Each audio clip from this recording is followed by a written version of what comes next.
Good morning. We'll call the Wednesday morning, July 9th meeting of the Criminal Justice Committee to order. Start with roll call, please. Mr. Hess? Present. Mr. Lowy? Present. Mr. Carrico? Mr. Swanson? Present. Mr. Long? Present. Mr. Hunter? Present. Ms. Andrade? Ms. Armour Earps? Ms. Monday? Present. Ms. Rittman-McEmmy? Present. Ms. Amber Turner? Present. Mr. Marion? Mr. Crutcher? Present. Mr. Nims? Ms. Denise Turner? Ms. Alexander Hildebrand? Present. We do have a quorum. Okay. Need a motion to let Mr. Hunter in Zoom by Mr. Long, second by Mr. Marion. All in favor say aye. Aye. Opposed, same sign. Motion carries. Thank you. I have not received anything for public comment at this time. Is there any public comment? Any public comment? Moving on to the approval of minutes for June 11th, 2025. Take a motion to approve. Miss Monday, second by Miss Turner. All in favor say aye. Aye. Aye. Opposed, same sign. Motion carries. Chief Judge, good morning, sir. Good morning.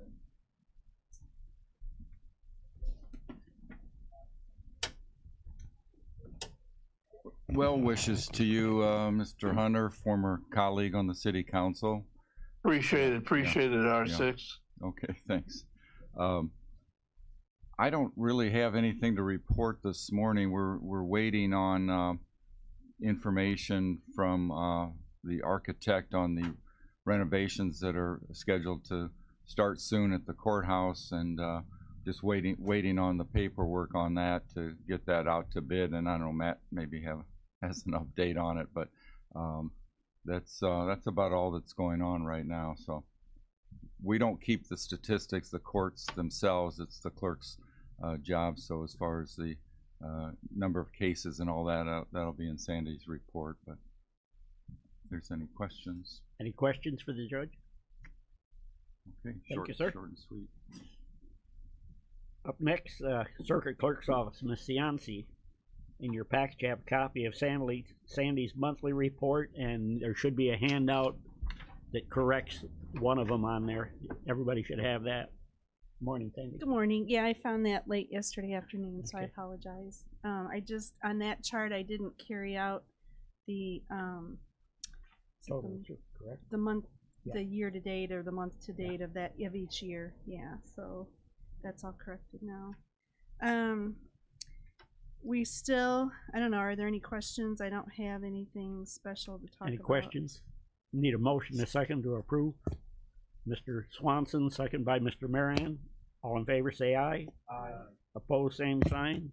Motion carries. Okay, so on the open inventory Harris & Harris report that you can see, this chart here, you notice that we still have a bunch of zeros for the 2025. We still don't have the integration built between Tyler and Harris, so we haven't been sending any money to be collected from this year. And the problem that we found out this week was that there were, Tyler goes by party records, so when you look at the party name, some of the addresses had too many commas and it was causing errors in the Harris system. So now we're asking Tyler to write a script to pull out the commas, because otherwise there's like over 50,000 cases that we would have to manually touch, and that's impossible. So we're still plugging along with our different little situations, but hopefully we can get that resolved in the next month or so. But I keep saying that, and it keeps getting pushed down the road, so that's about it. Anything else? Any questions for Sandy? Okay, Thank thank you. you. Up next, State's Attorney's Office, Mr. Rowe. In the package, you have a copy of the grand jury report and the grand jury statistics report. Take a motion to combine and approve them. Mr. Lowy, and second by Mr. Carrico. Good morning, Jim. Good morning. You can see from the report, the 441 individuals gone to grand jury through this year. We do grand jury every other week, so you do approximately 25, 26 a year. At 441, we're well ahead of where we were in 2024 last year. And I just asked Danielle back in the office today. We've got about 60, 73 in the hopper waiting to go. So the numbers are pretty significant right now. We're seeing a lot of firearm offenses come through. Still, unfortunately, felony domestics, and then narcotic offenses. And on that line, I know that it's categorized, and I'm going to change that. It says controlled substances, cannabis. Those there's, I can't think of maybe one case that's come through with, you know, a significant enough amount of cannabis where that was charged. Those are primarily cocaine and, as I was talking last month, meth. A lot of meth cases coming through now. So more serious stuff. Any questions on that? Okay. Okay, we have a So- motion and a second. All in favor say aye. Aye. Opposed, same sign. Motion carried. All right. Thank you. That's it? That's it. That's it. You want some bad news? I've got plenty of bad news. Oh, no, we don't want any All right. bad news. We'll wait for the sheriff for that. Up next, Mr. Penelwick from the Public Defender's Office. In the package, you have a copy of his monthly report. Take a motion to approve that. Mr. Lowry, second by Ms. Monday. Good morning, Ed. Good morning, Roger. Any questions regarding the report? I have one quick one. Certainly. How come there's so many cases, or traffic cases being dismissed? Just, It could be a variety of reasons. Well, I can't speak to this.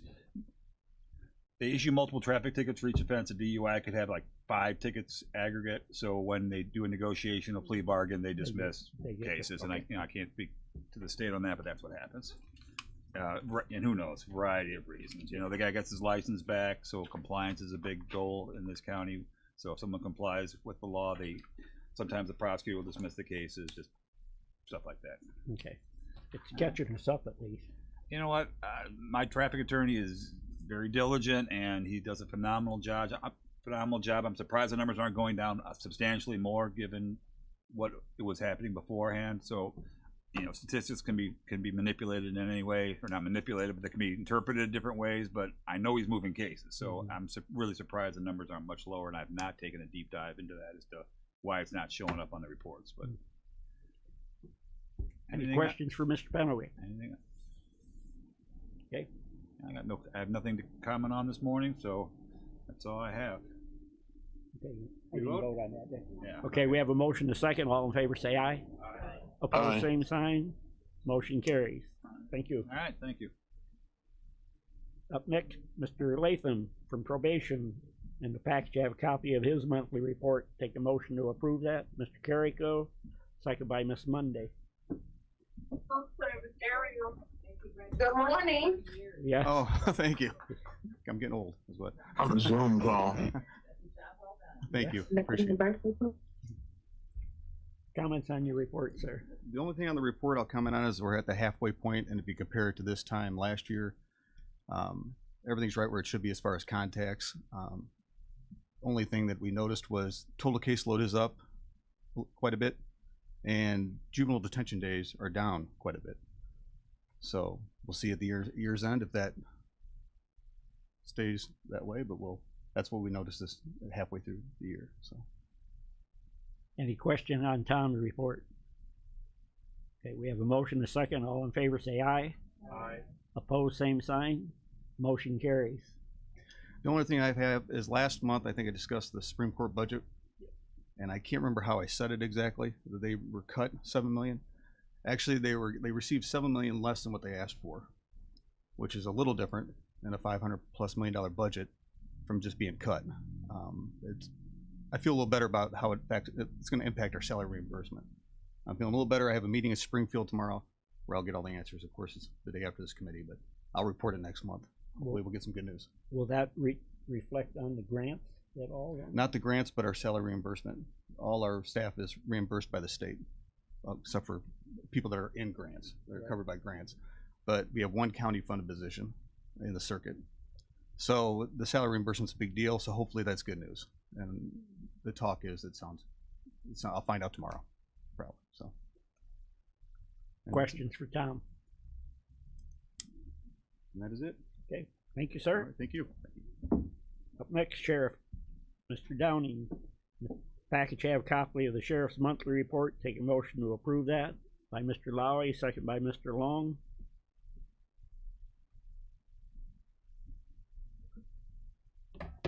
Good morning again. Good morning. What's that? No, I just brought it. I didn't mean to. You only brought one, though. You noticed that, yeah. So, from the report, if you look on the on the revenue coming in from the out of county inmates, we're at about $11,500 per day less this year than we were last year. Obviously, that's a significant amount of money. But if you look at our average population of those out of county inmates last year, we were around 300, 314. This year we're at 155. So there's the difference. For those that may not know who we house for the U.S. Marshals, the Northern District of Illinois, the Central District of Illinois, and the Northern District of Indiana. And also we house for DHS, which we'll talk about a little later. A couple notes on the report. If you remember last month, Judge Cunnington and I both talked about the warrants and the problems that they're having. And so we've started to track them to see where we're at and maybe come up with some solutions. Whether or not they'll be heard or not is a whole nother issue, but I have a lot of solutions, but nobody wants to listen to them, at least in Springfield. But right now, for every warrant that's getting released or getting picked up, there's about 85% of them that are getting released the next day. So it's pretty useless to even issue warrants anymore. There's no accountability. And that's not the judge's fault. That's not the state's attorney's fault. It's not our fault. That's Governor Pritzker's fault. So, and that's probably not going to change. One correction on the report, if you look at the bottom, your numbers are a little bit different than mine, and it was not an oversight. It was actually just information that came in after we sent the report over. But the overtime reimbursement actually is $131,000. I'm not sure what it says on your report, but I know that's a little bit more than what it says on your report.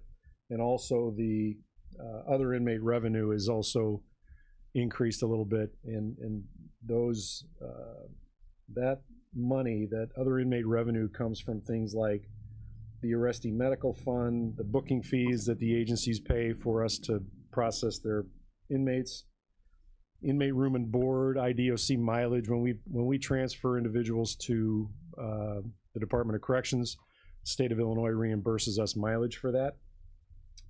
We also receive reimbursement from the Police Training Institute when we send people to, whether it's corrections or police, to the basic training. We do get reimbursed a portion of that money. And it also includes mileage from the federal transports that we do, because we do receive mileage reimbursement for transporting to Chicago, Urbana, or where else do we go? Indiana, Hammond. So that number's a little different. Fortunately, it's a better number than what's on your report, but you know, every little bit at this point is going to help. So questions on the report? Any questions on the report? Okay, we have a motion, a second. All in favor say aye. Aye. Opposed, same sign. Motion carries. ICE agents. Yeah, I'm sure that most of you by now have heard that ICE was in town back in the last week of June. We got notified the day that they were here, that they were going to be here.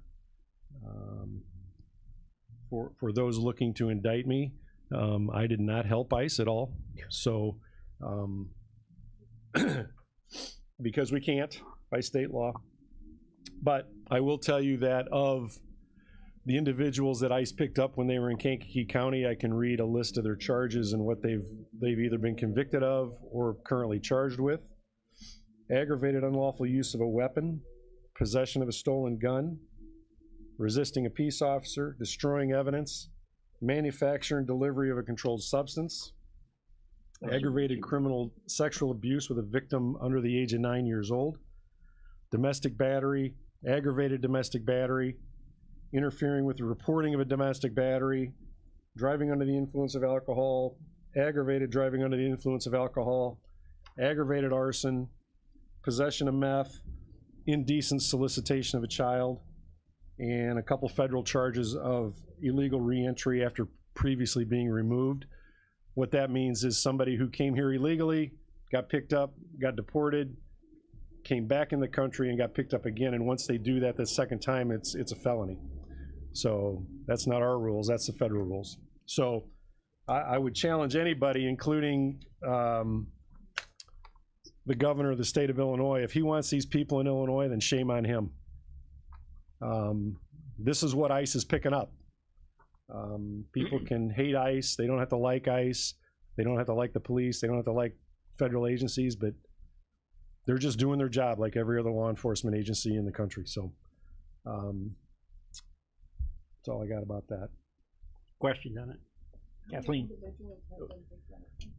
That number we don't have. Could you use your mic, please? I'm sorry, how many individuals have you picked up? We haven't picked up anybody. Sorry, have been picked up. I said it right the first time. Right. No, you're right. No, we have not picked up anybody. This is just a ballpark guess between 5 and 10. Okay. But they were specific targets. They didn't come into ICE looking for Hispanics or looking for, they had targeted people that they knew had these charges. They weren't going after anybody else who, has been here, never entered our criminal justice system. So it's the people that are actually radared. Yes, they have them. Yeah, they know. I mean, the people from ICE know who they're looking for, and that's why they come. It's no different than local law enforcement going after a handful of people that we know are doing certain things. I mean, they are a law enforcement agency no different than any other, and so they have targeted individuals who they want to pick up and deport. Okay, do you know like what happens with them after they're picked up? That's a great question, and I'm so glad you asked it. Well, I've heard a lot of crazy things out there, so I'm just trying to figure out. No. Oh, and I'm just trying to let people know that the concentration camps probably are not correct. Maybe? Yeah, there's not that I'm aware of. Okay. So basically what happens is they go to detention. They go to ICE detention where they go in front of an immigration court, judge, whatever, and then that's how their process continues.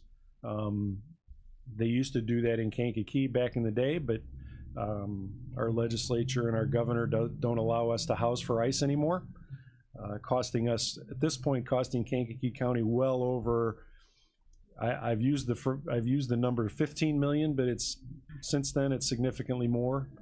So, we can thank the state of Illinois for, the lack of $15 million that we would have coming into this county that we could use to operate county. We could use to operate all the functions of county government. But our governor has taken that away from us.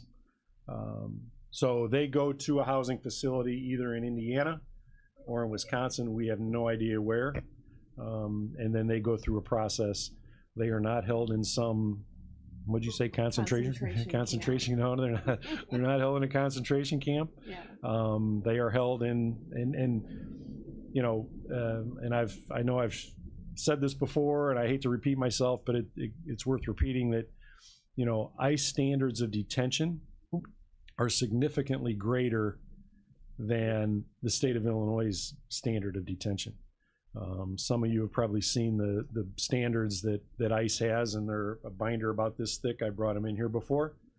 And our Nakamoto, or is that it? Nakamoto is that's the inspectors. Yeah. So the binder's about this thick. The jail standards are about like that. In Kankakee County, we still follow ICE standards. It's better for everybody. It's better for our inmates. It's better for our staff. And I just think it creates a better run facility for us here locally, because, you know, our local inmates are going to get out, and we want to be able to provide for them something that can help so they don't come back. And I mean, I think people have a misnomer about either myself or law enforcement in general, where we just want to lock people up and throw away the key, and that's not accurate. We want to provide services. Our goal is to make them better when they leave than when they came in. Gotcha. So, thank you. Mr. Swanson. Thank you, Sheriff. That's an impressive list you read off. Of the items on that list, ICE was here for previous charges or warrants for people that were expected or thought to be in this county. Say that again. ICE was here, according to that list. Those are previous charges, pending charges, or previous warrants. Or previous charges, previous convictions, or current warrants. Okay. I mean, they weren't here just kicking rocks, kicking. No, they were targeted. No, these individuals they picked up were targets. This may not be the right question to ask you, but with the new bill that they're proposing in Springfield, where they can change the name and seal the records, how are they going to find them people if that happens? I don't know. I don't know how that's going to work.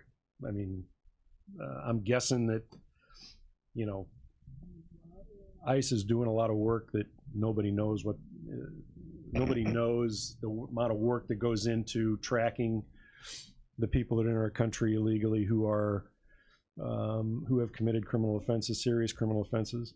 I'm guessing that they are tracking them pretty well, so hopefully they'll stay on them.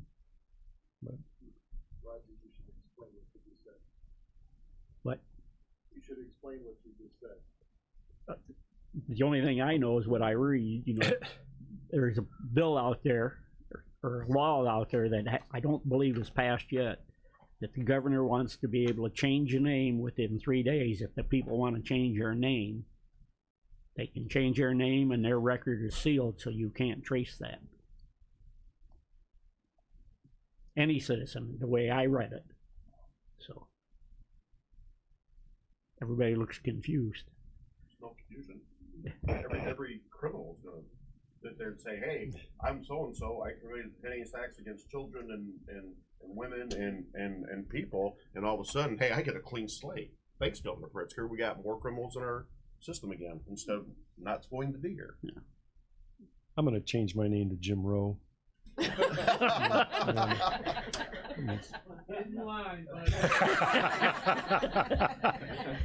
Okay. Yes. Could I change mine to Governor Pritzker? Stop yourself. Okay. Well, commit a bunch of crimes. Okay, next item. ICE detainers. Yeah, on top of what has happened with ICE being here, ICE has the ability to issue detainers to those in custody. And how they find out that they're in custody is not from me telling them. But when we take their fingerprints, when somebody gets booked into our jail, the fingerprints goes to a number of agencies, state agency, federal, the feds, goes to the state, the feds. We keep them local because it helps us identify who that person is. Well, apparently ICE gets the information of who's in our custody from the federal section who gets a copy of our fingerprints. So when their name hits on a federal database, ICE is able to send us what's called a detainer. It's a civil detainer, which is the whole issue with being able to house them. Since we cannot contact ICE, or ICE cannot talk to us, and we can't, they can contact us, but we can't give them any information. Those detainers, basically what ICE wants is, ICE wants to be able to know when that individual is going to be released so that they can come to our jail and pick them up. That is information that we are unable to provide them. So basically those detainers go, they're just a stack of paper that we have in our office of ICE detainers, and those individuals ultimately get released back into our community. Maybe their offense is serious enough, they go to the Department of Corrections, but the same rules apply with Department of Corrections. The Department of Corrections, the state Department of Corrections, does not communicate with ICE either, and so they will not let ICE know when somebody is getting released from prison. But of the detainers that we have had issued by ICE in Kankakee County, some of the charges that they've had locally, aggravated unlawful use of a weapon, possession of a stolen gun, resisting a peace officer, manufacture, delivery of controlled substance, aggravated criminal sexual abuse, domestic battery, aggravated battery, possession of meth. So very similar cases, very similar crimes, but these are people that are out on our streets in Kankakee County, so because we cannot communicate with ICE. That's just an FYI. Mental health. Okay, pilot update. So it's not all bad news. So our mental health pilot program that we started with DHS, there have been over 60 counties that have sent inmates here for mental health treatment. There's been 180 referrals. 22 of those have been restored to fitness, which means they can go back to their county, or in this case in Kankakee, and they can go back to court, and they are now fit to stand trial. And 53 have been sent to DHS, to a DHS facility, which is where they really need to be. They don't need to be in jail, but at this point, that's the state's only option. So it is a benefit to our local inmates who are in need of mental health treatment. And so we're very pleased, and I know the state is very pleased with the work we're doing with mental health and the treatment that these people are getting. And I think it's saving everybody money, from the state to the county. It's been very beneficial. They're actually, the state likes it so much that they are starting a second pilot in McHenry County. That is kind of copying off of ours. You know, we got to solve this mental health crisis one way or another, so we'll continue to work towards that. Now, remember, this is all in addition to, some of you may have seen, there was just a graduation from mental health court. This is something separate, but obviously the mental health court, I believe, are those who are not in custody. Is that right, Judge? Yeah, they're not in custody, but they're out on the street. So, you know, nobody can say that Kankakee County is not trying to fix this mental health crisis in our community. So that's good news. Questions on that, Kathleen? So can you explain the process of the mental health process of inmate? Mm-hmm. Do they go once a day? Do they go once a week? Is it something that's more in depth? Great question. So the biggest problem with the entire mental health system is that there is a lack of doctors. There's a lack of treatment, which is why they don't have beds available, because they don't have employees. They're no different than pretty much any other career. So somebody who comes to, and somebody who gets arrested may have some mental health issues. He or she gets evaluated. If he or she is found unfit, then they stay in our custody. Okay. Is that ideal? No, because a jail is not shouldn't be where they Mm-hmm. where they should be spending their time. One of the issues that we had locally, although we have our own mental health people here, but one of the problems statewide is there are not enough services for people to get treatment while they're in custody. And so 2 years ago, maybe 3 years ago, when we all sat down and tried to figure this problem out, my suggestion was to create some sort of hub where all the mental health people go. And I know that sounds crazy, and a lot of sheriffs told me I was crazy for wanting to take all these individuals. But our staff is well trained, and one of the benefits that we got out of it was that the state also contracted with Iroquois Mental Health, who comes in and provides services daily. Not only services, counseling, but medication. And a lot of the mental health issues involve medication. Local physicians, general practitioners don't prescribe psychotropic medication. It's a specialty. And so what Iroquois Mental Health does is they have their doctor, their counselor, their PA come in, and keeping these individuals medicated sounds kind of harsh, but rather they provide medication that they need so that they can function and get back to, in our case, fitness. So they're getting seen daily in our jail.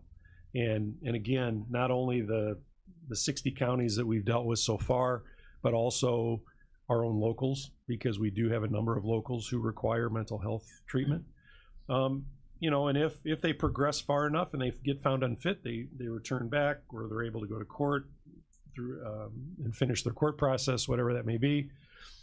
If they can't, get brought back to fitness, then they go to a DHS bed where they get more intensive, where it's basically inpatient mental health treatment.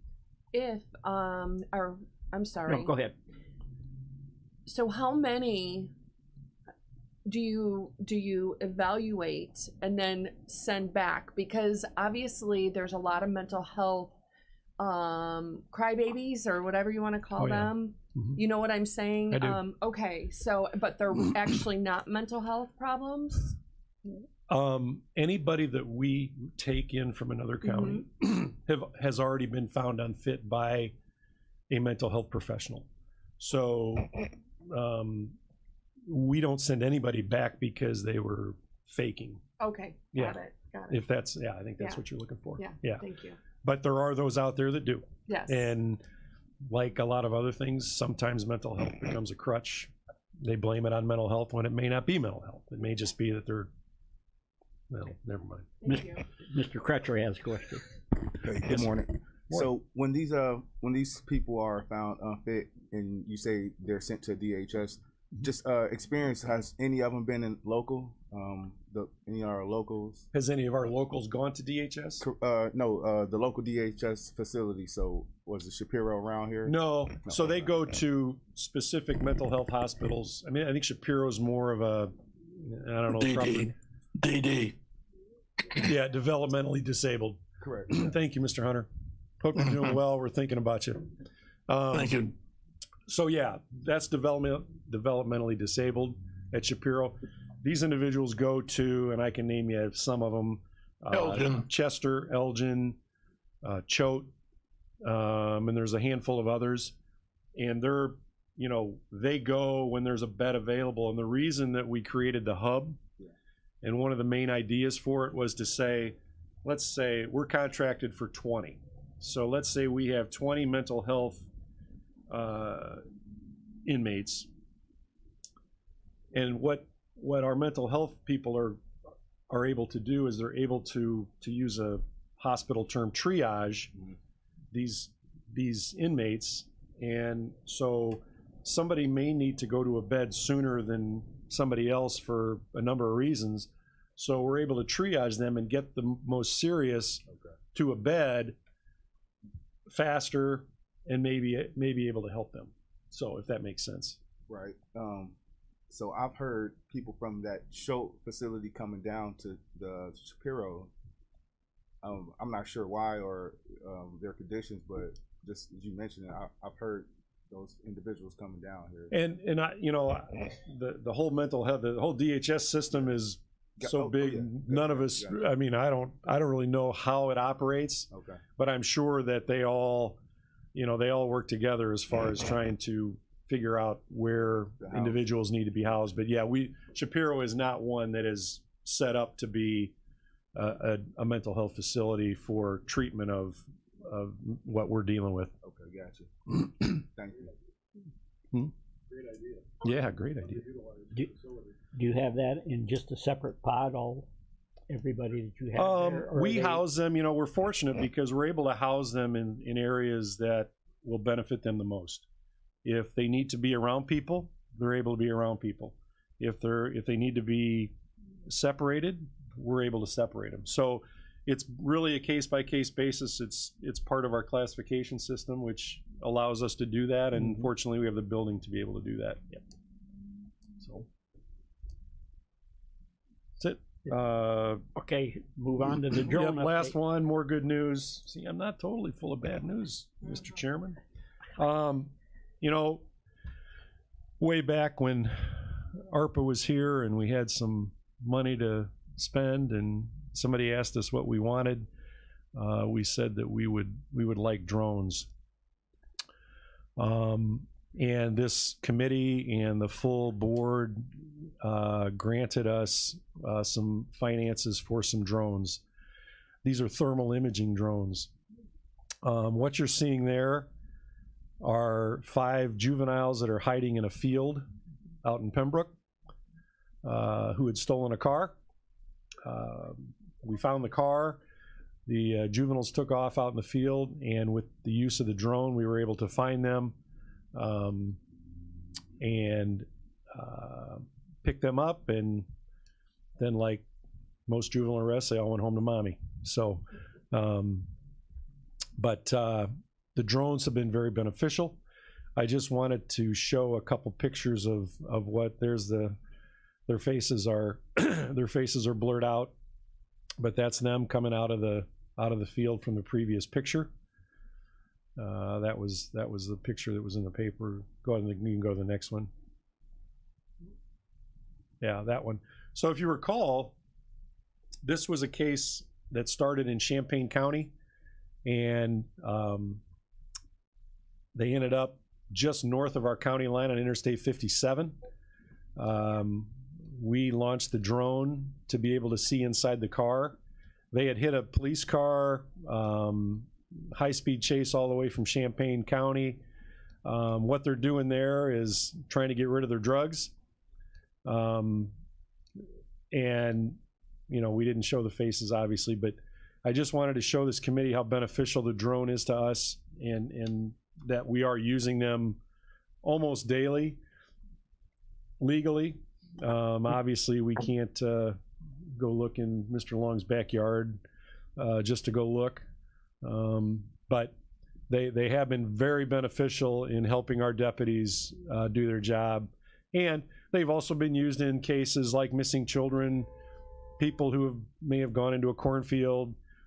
We had a case that we assisted on down in Ford County where there was a pipe bomb up in an attic that we were able to send a drone up there to get eyes on it. The drones have been very, very beneficial. And I hesitated showing some of these pictures because I think when Springfield gets wind that they're beneficial to law enforcement, they'll cut them out. So, but yeah. Mr. Crutcher. Question. So on that previous screen with those youngins that was in that field, how quick from the time that they went in that field to that drone got out there did you get those? Well, so we got drones in the car. So we have, so we have at least on every shift, we have somebody with a drone. Okay. So it doesn't take long. Okay, gotcha. Yep. So thank you to the committee and to the board for allowing us to do this, to allowing us to have tools to assist us in doing our job, because it keeps our guys safe too. Because we can possibly find some weapons or anything else. So from all of our deputies, we sincerely appreciate your foresight to allow us to have those. So. Dr. Nems. Real quick, Sheriff. How many drones do the Sheriff's Department have at their disposal? That's a great question. I should probably know that number. I think we have 6. Yeah, we have 6. We have, not all of them are thermal imaging. So we kind of leave those on, that's normally on our day shift car. But, they, like I said, they're quick to get them out when we need them. And the costs have come down significantly with the drones.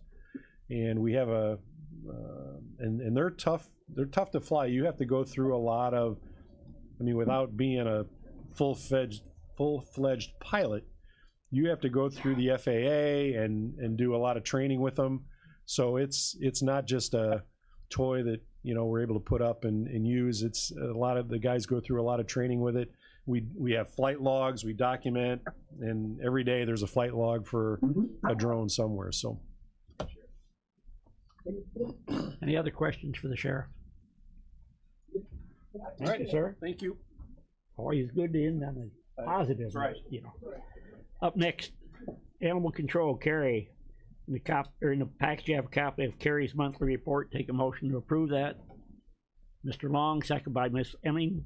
All in favor, say aye. Aye. Opposed, same sign. Motion carries. So the only change I have on the At report the county is, board meeting, I'm participating in. Thank you, Brian. we had a $4,000 check that was issued to us for a donation. We have found some discrepancies with that check, so we did not take that check after all. So we can cross that $4,000 donation off of that list. So for the report, that's all I really have on that. Our population continues to rise. We have 49 dogs last month, which is the highest we've ever had in our facility. However, 15 of those are puppies, which are cute, but they're a lot of work as well.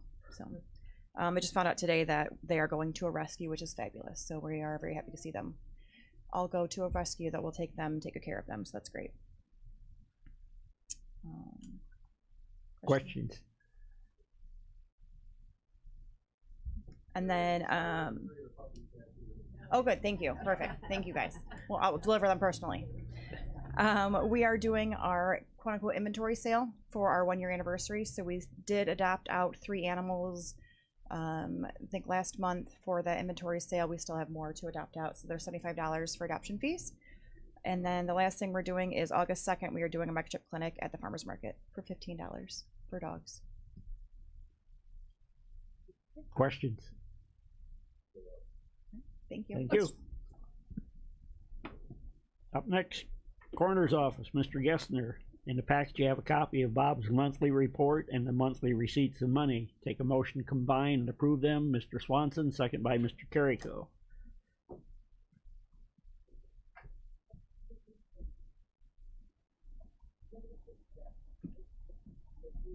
Good morning, sir. Good morning to you. I'll make mine short, basically.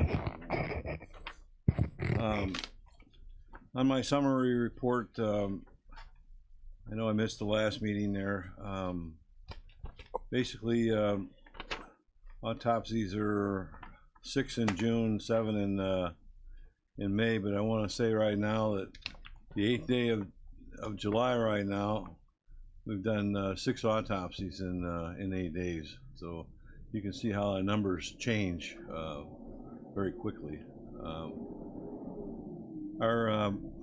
What donations mean there, which is a kind of a saver for the county, is those are bodies that go to science. It doesn't cost us a thing, where the family doesn't have any money to bury them, but they'll give the body to the science, and we arrange that. They come up here to get it, and not a penny goes out from us at all, which is good.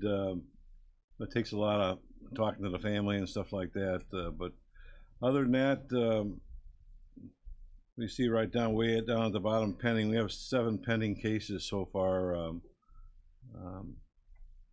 Other than that, I'll take any questions on that, on my report out of there. Questions on the reports? We have a motion, a second. All in favor, say aye. Aye. Aye. Opposed, same sign. Motion carries. What else, sir? I'm going to start out with knocking on the wood here. Our overdoses have held at 14 right now, which is outstanding for the last basically 3 months right now.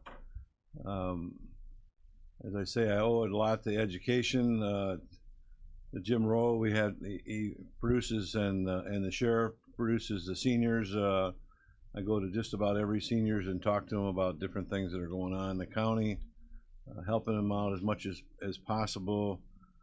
Our hidden in plain sight trailer has been all over the county. We start back again here very quickly. So we're thinking that that's quite the big deal, but I have to agree with the state's attorney on that. We're starting to see a little bit more meth coming into our area. And I know I didn't tell you, and excuse me if I did, but in May, I believe, it could have been in the June report, or excuse me, the April report, there was an incident that happened over on Maple Street in Kankakee where we picked up an overdose, which had something that we thought was clear out of this county here, was called carfentanil, which is 10,000 more powerful than morphine, was found in her body along with fentanyl and meth. So that kind of concerned me about if that's coming back into our county again. That's an elephant tranquilizer, fit for an elephant, not for a human. So, and last thing that I really got to talk about is the governor is also trying to take Narcan away, grant-wise. We get a grant to be able to give out to people. He's got ideas of taking the Narcan away, which is I announced to the police department, the chiefs there, that could be costly to them because they're running around $75 to $80 for the Narcan. So it's something that I've already talked to our Coroners Association to write a letter on that aspect there. That's very concerning to me, especially all the saves from the officers do, and the EMS and the private ambulances and ERs itself. So other than that, that's about all I have. I appreciate everything the county board does for me. I appreciate that. Thank you very much. Any questions for the coroner? Thank you, sir. All right, sir. Is there any old business come before the committee? Any old business? Any new business? Any new business? Mr. Carrico? Second by Mr. Long. All in favor say aye. Aye. Opposed, Aye. same sign.